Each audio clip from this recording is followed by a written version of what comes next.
Hello everyone. Today, we are going to talk about something that touches every single one of us, every single day, the power of our thoughts.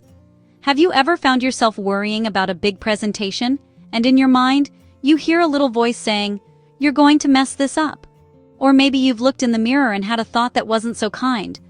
These moments, these private conversations we have with ourselves, are more powerful than we often realize. They are the invisible strings that can guide our actions, shape our feelings, and ultimately, create the reality we live in. We're going to explore this world inside our minds together. This journey is all about understanding a field called cognitive behavior modification. That might sound like a big, complicated term, but I promise you its heart is simple. It's about learning how to become the master of your own mind, not its victim. We will look at real-life examples that you can connect with instantly. Imagine a student, frozen with fear before an exam, who learns to tell themselves, "I have studied for this. I can do this." That simple shift in thinking can unlock their ability to perform.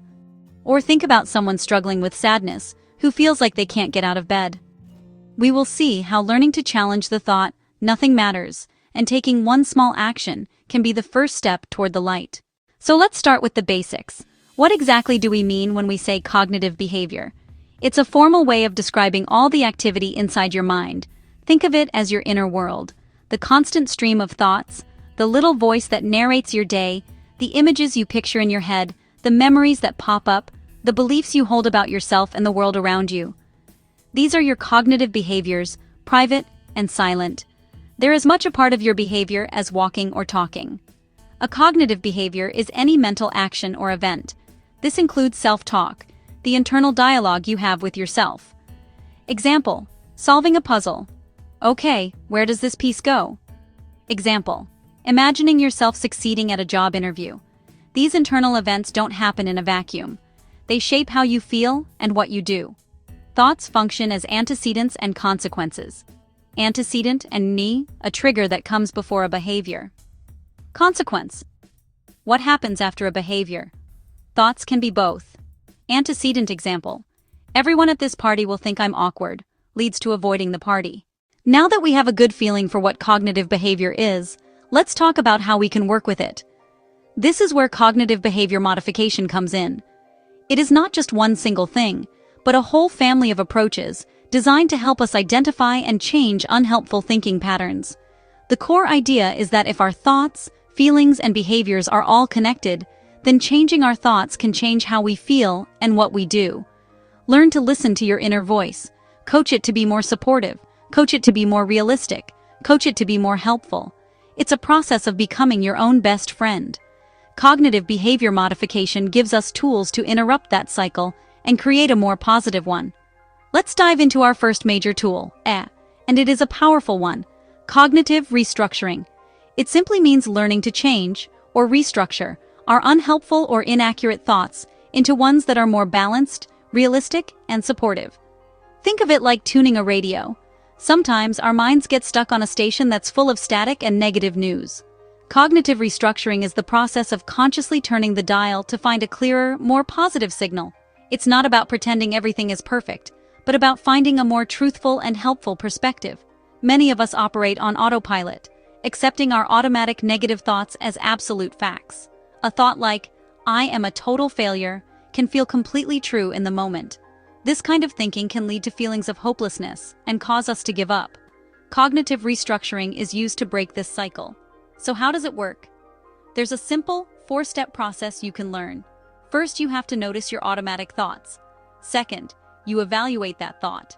What is the evidence for this thought? What is the evidence against it? Is this all or nothing? Am I catastrophizing? Third, you come up with a balanced alternative thought. Instead of "I will fail this test," a balanced thought might be, "This test is challenging, but I have studied and I will do my best." The final and most important step is to practice the new thought. Rehearse it like any new skill. A powerful real-life example, panic. The thought, "My heart is racing, I'm having a heart attack," becomes, "This is just a panic attack. It feels scary, but it's not dangerous, and it will pass." Now let's discuss another valuable tool. Self-instructional training. Make a loop. Go around the tree, through the hole. That's self-instruction. Life will always present us with stressful situations. That's a truth we all know. It's not about eliminating stress, but about changing your relationship with it, like a skilled sailor handling rough seas. Under stress, our minds can get hijacked by fear, anger, and anxiety. Cognitive coping skills provide an alternative. You prepare helpful thoughts. This feeling will pass. Just breathe. I can stay calm and listen. Step 1. Identify your triggers. Step 2. Learn coping thoughts and behavioral strategies. Step 3. Practice in safe settings. Finally, reinforce their use in real life. Real-world example: noticing a clenched jaw and fast heartbeat, taking 3 deep breaths and thinking, I can choose how to respond. Sometimes, the most powerful way to change how you think and feel is to change what you do. Behavioral activation counters withdrawal by scheduling positive, rewarding, and meaningful activities, starting with small steps. First, identify activities that once brought pleasure or meaning. Second, plan very small steps, sometimes as small as putting on your walking shoes. Third, schedule and track completion for structure and accountability. Finally, celebrate the action taken, not the feeling. A 5-minute daily walk can evolve into more engagement, raising energy and mood over time.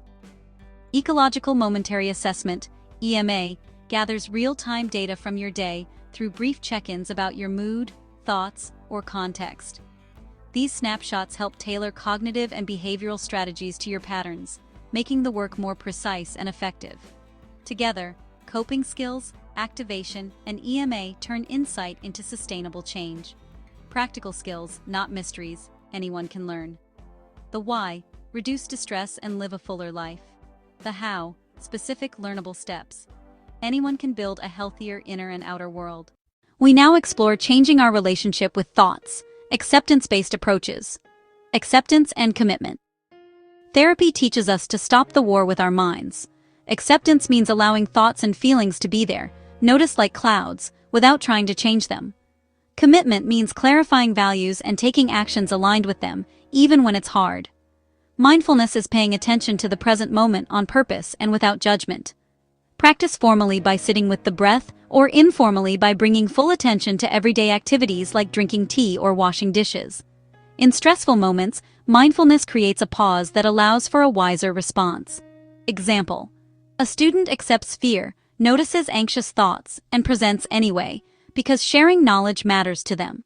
These approaches offer freedom, not by eliminating struggles, but by embracing a full human experience.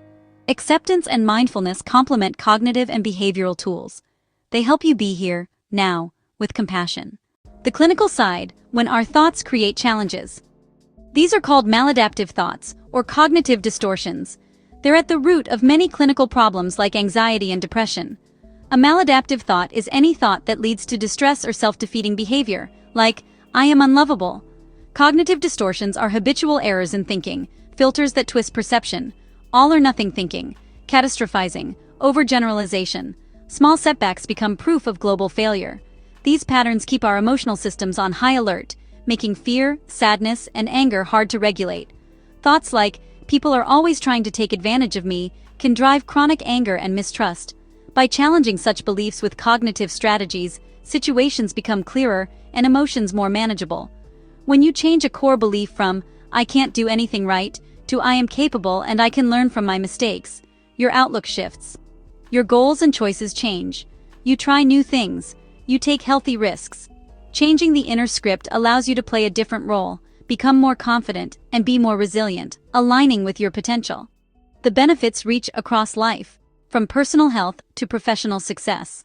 Modifying cognition is a powerful pathway to changing behavior. Bringing it all together.